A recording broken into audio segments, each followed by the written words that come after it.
Me today, John Adamus, because I'm going to give some predictions for CES 2015.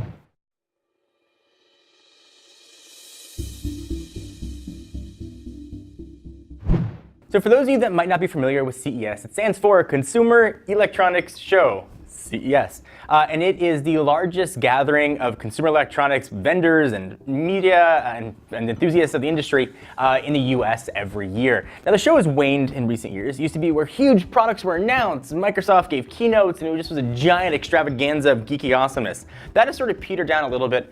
Companies are preferring to have their own keynotes at different times to announce their products, which I guess if you think about it makes sense. You host a big keynote at CES on Tuesday, someone else has a big announcement on Wednesday, and you've already lost all of your steam. So I can understand that.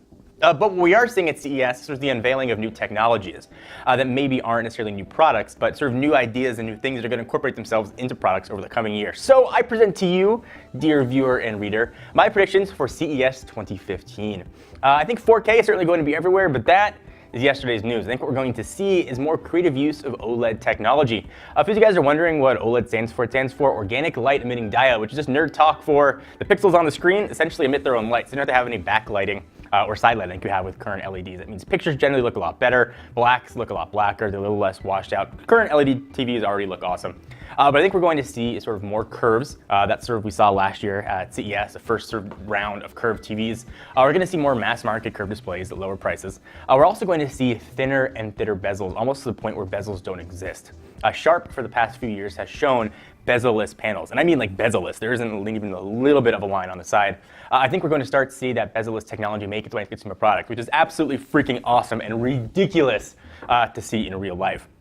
I mentioned 4K, it was so last year and the year before and the year before that. 8K, which is crazy. We've already seen it sort of on one or two things last year. It's going to be making more of a prominent showing at CES. Not as a consumer product, like, hey, you got a 4K TV you bought this year, it's outdated because now we're going to double the Ks. More of a proof of concept that it can be made if consumers want it. It can be mass marketed. Although I've seen 8K, I've even seen 16K, and I don't see much of a difference. But hey, I think it's going to be there. And speaking of bezel-less, I think we're going to see new, smaller bezel-less platforms that will be used for next generation of tablets and smartphones. We saw things like the LG G3 with super tiny thin bezels. Sharp had their Aquos phone, which had, almost no bezel on it at all, which is kind of a crazy thing to even see. But I think that's going to start filtering its way down to consumer products. I would wager we start seeing that towards the middle to end of 2015 as new flagship phones start to be released. So look for that as well. We should also maybe see the first round of Snapdragon 810 products start to filter their way out. That beastly processor that Qualcomm has been showing on some reference devices. I think we'll see it filter its way into some consumer products. We might actually see those products, but we might actually start talking about them at CES. And I look for folks like Samsung, HTC, and LG to be the ones that are making those announcements.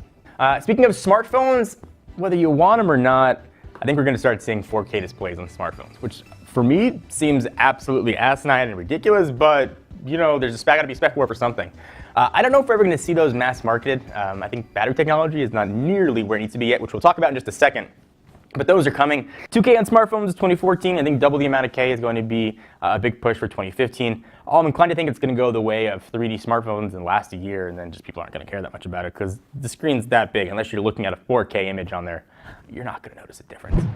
Because I know you guys are super excited, let me stop the video real quick to thank our friends at lynda.com. They offer thousands of engaging, easy to follow video tutorials that are taught by industry pros that can help you learn the new skills you need to know. Membership starts just $25 per month and it's online, so it's 24/7 access whenever you want. If you want to better yourself or learn something new, try lynda.com free for 7 days by visiting lynda.com/technobuffalo. Again, that's lynda.com/technobuffalo. Back to the predictions. And I think finally we're going to see improvements in battery technology. My fingers are crossed. There's going to be a new tech that's going to increase battery life, lithium air, something that'll make its way into smartphones. But more realistically, I think we'll see new charging technologies. We've already seen quick charge, turbocharge, whatever you want to call it, a way to juice up your phone much, much faster. I think we'll see the evolution of that. You know, getting 80 to 90% in a 10 to 15 minute window. New wireless charging, maybe we'll finally get almost some sort of standard for wireless charging. There's been so many different variants out there. What I would like to see is whether it's Qi enabled or another wireless standard enabled surfaces. So you don't have to have a wire plugged in to a charging pad. You can just put your phone on a table and let it charge. I think that would be pretty cool. There's been talk of some charging over the air too. As long as you're in a certain area and you've got your phone with you, it'll start to charge. That's coming too, but that creeps me out way more than just putting your phone on a table. I don't want that running through my body, but I don't know. That's just me. Not necessarily on the smartphone side, but peripherally related, I think we're going to see the next evolution of the connected home. That's sort of been a big push over the past few years. I think we're going to see the next line of products for that. So I'm not talking like light bulbs that we've seen, or even thermostats, or even smart locks, which are kind of new over the past 12 to 16 months. We're going to start seeing smart appliances and move beyond just refrigerator. I'm talking like your blender, your coffee makers, and things like that that can all be controlled from a central hub, presumably which will interact with your phone or tablet. And last, but definitely not least, the automotive world and consumer electronics have been coming just like this over the past few years. And cars are making a bigger presence at these type of shows. I think we're going to see the next stage in autonomous driving. Last year, Audi was showing a car that could park itself and could drive up and pick you up. This year, rumors are BMW is going to be showing that technology. Audi's going to be showing how that technology is improved. Cadillac and GM in particular has been saying they're going to have that technology actually in cars by 2017. I think we're going to see that make a big play at this year's CES. So a lot of topics are going to be at CES in 2015. That's coming up in very early January, and of course, Techno Buffalo will be there in full force to cover it. What things would you like to see at the show? What things do you want to make sure we cover if any of my predictions come true? And I think a lot of them will. These aren't like far-fetched, crazy predictions.